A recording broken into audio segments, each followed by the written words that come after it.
Jacobo Greenberg Silverbaum. El doble. Capítulo 14. Las bases de la inexistencia del azar.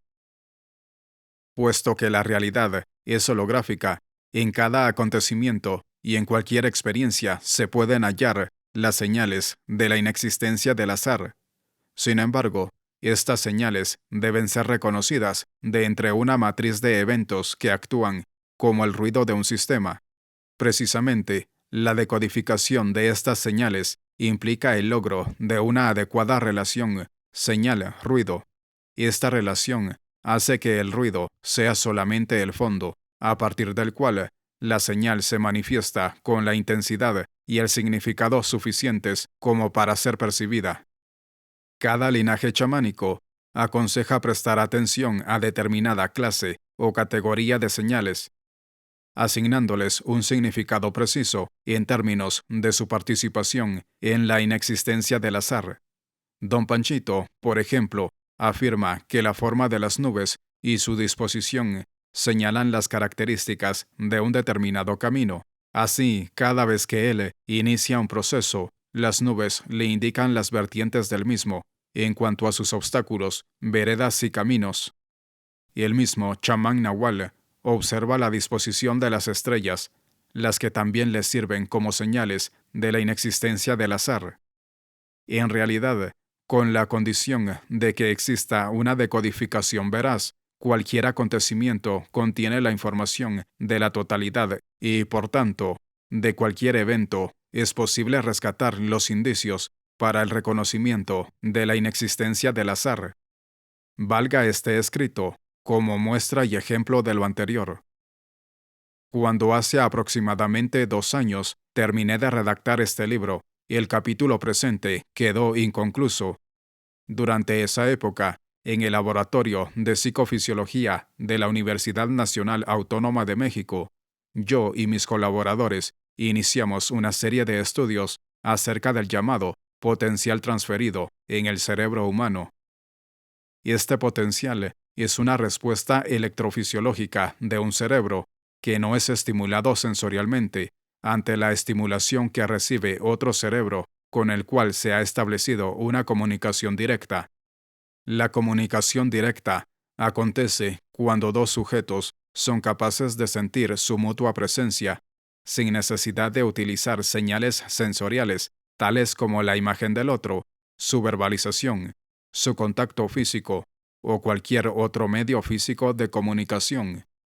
El sujeto estimulado, por ejemplo, mediante una luz, responde ante el estímulo con un potencial provocado, es decir, una respuesta neuroeléctrica que refleja la activación neuronal. El sujeto no estimulado también responde con otra activación neuronal, como si también hubiese sido estimulado. Nuestros primeros experimentos señalaban que la morfología del potencial transferido era similar a la del potencial provocado, pero solo aparecía ante el 8% de las estimulaciones reales. Y en otras palabras, de cada 100 potenciales provocados en el sujeto estimulado, únicamente se podían detectar 8 potenciales transferidos. La metodología que utilizamos para este experimento consistió en la detección directa de la actividad electroencefalográfica, EEG, de similitudes claras entre la actividad de ambos cerebros. Puesto que el EEG es muy complejo, para incrementar la relación señal-ruido, utilizamos el procedimiento de promediación mediante una computadora especialmente programada para tal efecto.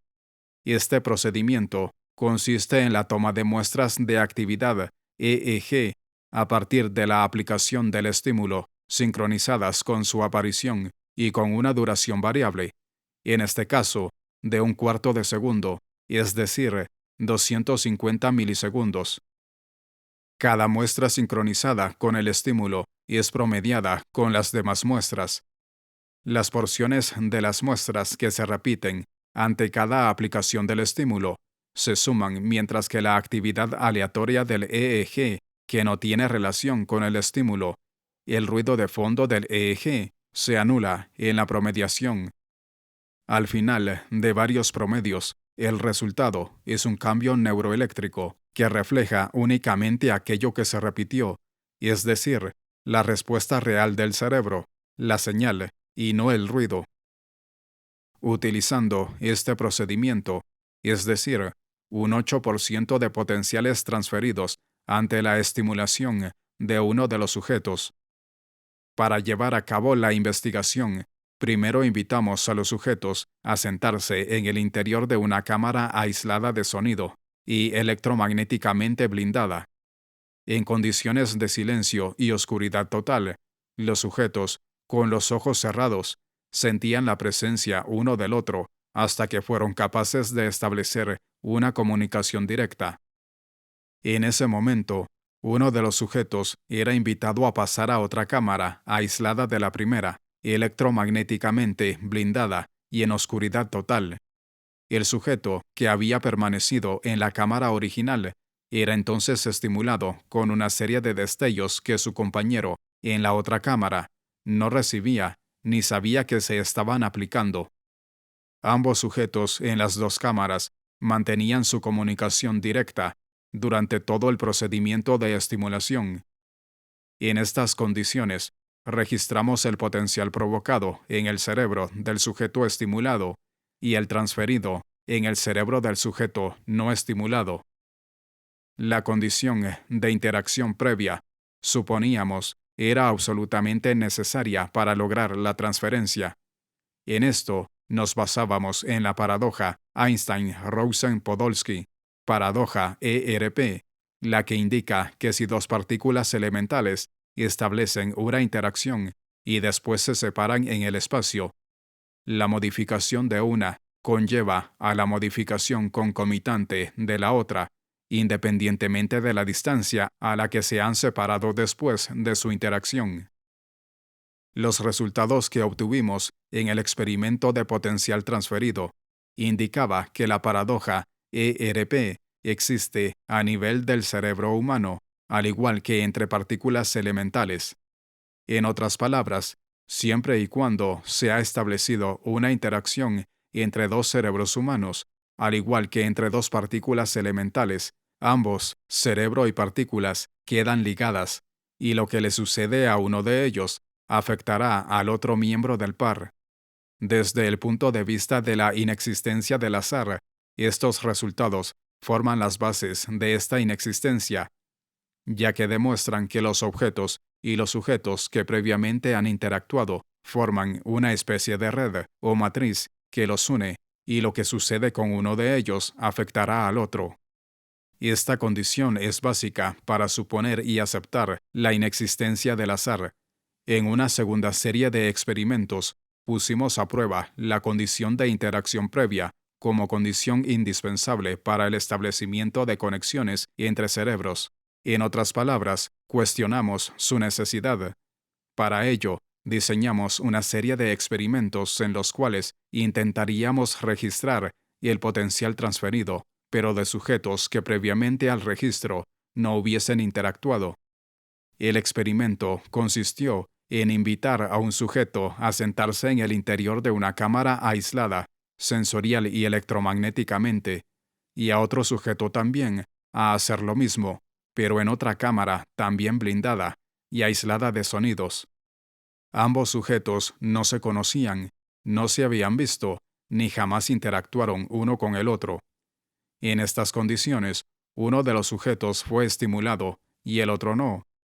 Registramos la actividad EEG de ambos y utilizamos el procedimiento de promediación con el objeto de detectar alguna señal de potencial transferido en el cerebro del sujeto no estimulado.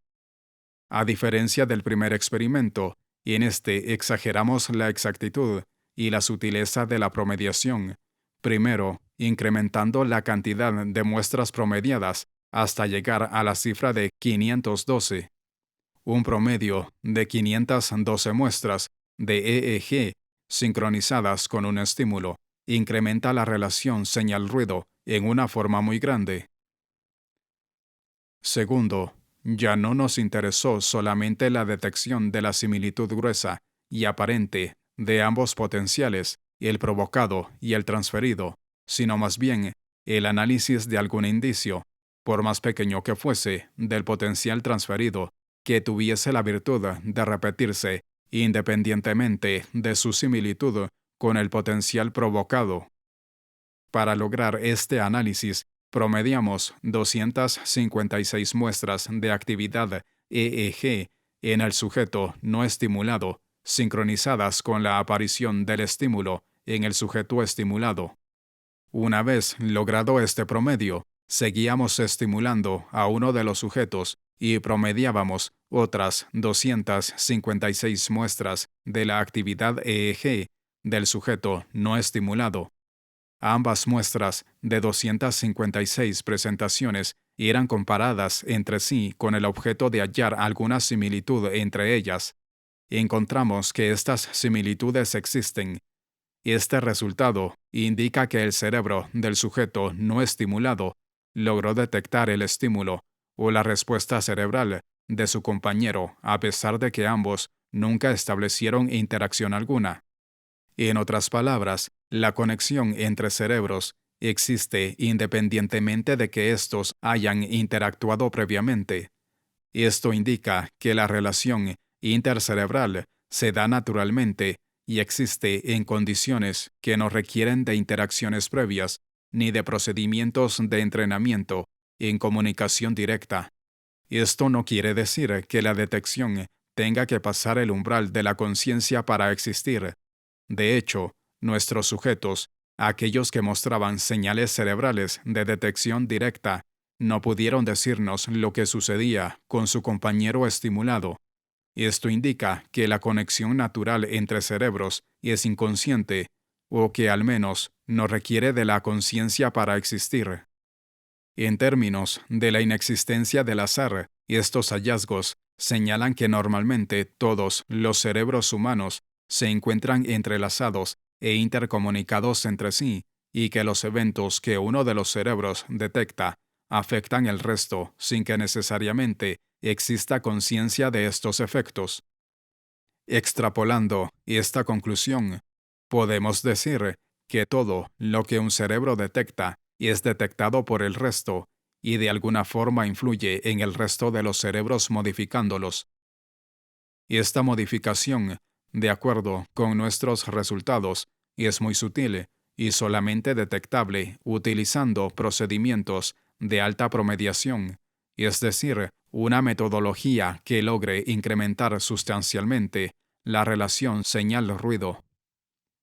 Con base al experimento antes descrito, decidimos probar la posibilidad de que un cerebro pudiese detectar eventos naturales sin la necesidad de que otro cerebro fuese activado. En otras palabras, nos preguntamos si la actividad no aleatoria que habíamos registrado en el experimento intercerebral sin previa interacción era debida a la activación cerebral o si podía ocurrir sin necesidad de la intervención de dos cerebros. Para ello, ideamos el siguiente experimento. Un sujeto era invitado a sentarse en el interior de una cámara blindada electromagnéticamente y aislada de sonidos, mientras que en otra cámara aislada de la primera y también blindada electromagnéticamente, eran presentados una serie de destellos sin que sujeto alguno los observara. Para lograr lo anterior, el procedimiento de estimulación y el de promediación fueron totalmente automatizados, para que una computadora controlara el experimento sin necesidad de la intervención humana. En esta condición, eran presentados 256 destellos y las muestras correspondientes de la actividad cerebral del sujeto aislado fue promediada.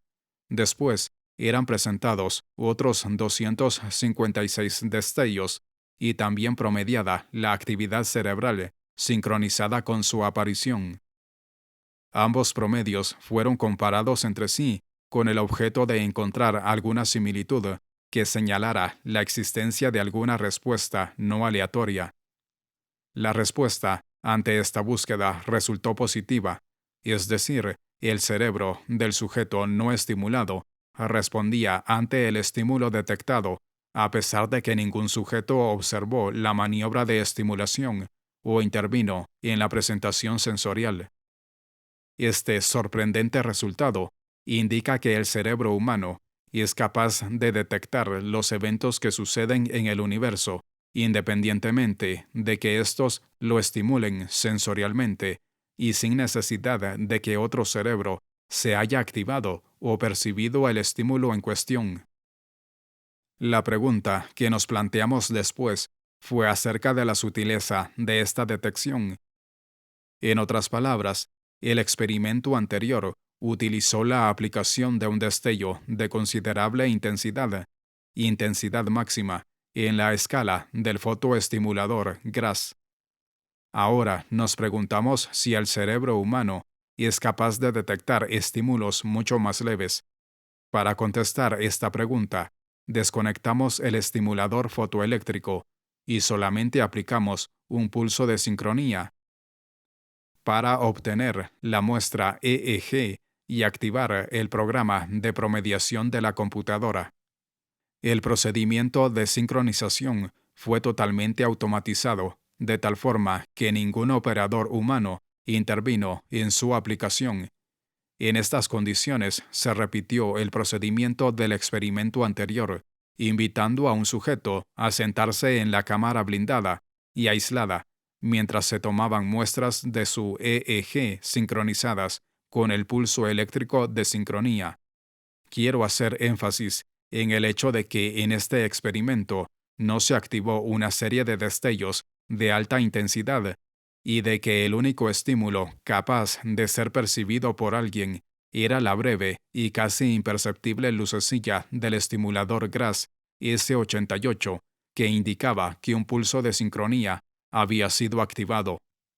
Fuera de esa lucecilla indicadora y del pulso eléctrico de sincronía de 1 milisegundo de duración y 1 volt de intensidad, ningún otro estímulo era activado. Por supuesto que el pulso de sincronía activaba una computadora con todos sus circuitos echando a andar un programa complejo, y la pregunta que nos hicimos fue si esa activación podía ser registrada directamente por un cerebro humano. Promediamos 2 series de 256 muestras de EEG sincronizadas con el pulso de sincronía antes mencionado, y hallamos al comparar ambos promedios que existían señales repetitivas en ellos. En otras palabras, nuestros resultados indicaban que el cerebro humano responde ante estímulos sutiles. Este resultado podría extrapolarse diciendo que el cerebro humano es capaz de detectar cualquier evento no importando su sutileza. De acuerdo con la teoría sintérgica, todo evento o cambio físico resulta y es una distorsión de la matriz o látice del espacio-tiempo. De esta forma, un potencial provocado o un potencial transferido afectan la organización del espacio-tiempo y por lo tanto podrían detectarse en cualquier sistema animado o sin vida. Por ejemplo, la activación de un cerebro podría afectar la organización cristalina del agua, y si pudiese ser detectada esta alteración, se podría demostrar que está relacionada con la activación cerebral. Precisamente para comprobar esta posibilidad, decidimos registrar las características de impedancia de un líquido, agua impregnada de una sustancia electrolítica, en la cercanía de un cerebro, respondiendo ante un evento. Decidimos utilizar y aprovechar la metodología anteriormente descrita, y para ello, un sujeto aislado de estímulos fue registrado cuando un destello se aplicaba fuera de su percepción consciente, y al lado de este sujeto se registraron los cambios de impedancia del agua. Tomamos muestras de la actividad EEG del sujeto, sincronizadas con el estímulo, y al mismo tiempo muestras de la misma duración de los cambios de impedancia del agua, también sincronizadas con la aparición del estímulo. Ambas muestras fueron promediadas y dos promedios de 256 muestras, cada uno, fueron comparadas entre sí. encontramos que tanto en la actividad cerebral como en los cambios de impedancia habían morfologías repetitivas, indicando que ambos sistemas, el animado y el inanimado, son capaces de interactuar directamente. Enseguida, hicimos lo mismo con dos sistemas inanimados. Para ello, aplicamos una serie de destellos en una cámara blindada y registramos los cambios de impedancia en el agua, localizada en otra cámara, blindada electromagnéticamente. Comparamos dos muestras de 256 registros y hasta la fecha no hemos sido capaces de encontrar nada repetitivo, indicando que un sistema inanimado no es capaz de interactuar directamente con otro en ausencia de un cerebro que sirva de interfase entre ambos. Planeamos incrementar la relación señal-ruido en este experimento para indagar hasta el límite de nuestras posibilidades técnicas por alguna relación. De acuerdo con la paradoja ERP, tal relación debería existir, pero quizás en dos sistemas inanimados si requiera la intervención previa. En resumen, nuestros resultados indican que los cerebros humanos están naturalmente interconectados y que la alteración en uno de ellos afecta a los otros, sin necesidad de interacciones previas. De la misma forma, hallamos que un cerebro es capaz de afectar objetos inanimados en forma directa, pero que dos sistemas inanimados no se afectan mutuamente si no han interactuado previamente. Todos estos resultados experimentales forman las bases de la inexistencia del azar. El doble, Jacobo Grinberg Silverbaum.